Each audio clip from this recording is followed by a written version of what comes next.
Hai, Assalamualaikum. Kembali lagi di channel YouTube aku, MS Masak Simple. Di video kali ini aku mau buat sayur asem. Pasti hampir semua udah pernah masak ini. Oh ya, sebelumnya terima kasih buat semua yang udah subscribe. Bagi yang belum, jangan lupa like dan subscribe. Bantu channel aku supaya berkembang. Langsung aja yuk ke cara buatnya. Pertama-tama aku siapkan dulu bahan-bahannya. Untuk isian sayurannya sesuai selera ya. Kalau aku pakai kubis atau kol, daun melinjo, seledri, terong, kacang panjang, labu siam, wortel, kecambah, jagung, dan juga kacang. Ada asam jawa, ini aku larutkan dengan air panas. Kemudian haluskan bumbunya.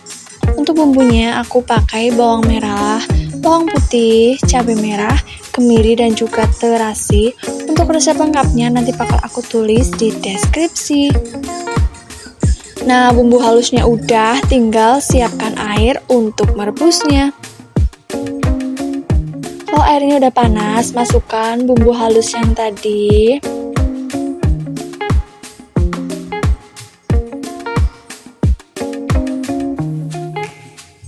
Lalu masukkan lengkuas iris, daun salam, cabai hijau yang udah aku belah. Lalu masukkan sayur yang keras dulu atau sayur yang matangnya lama.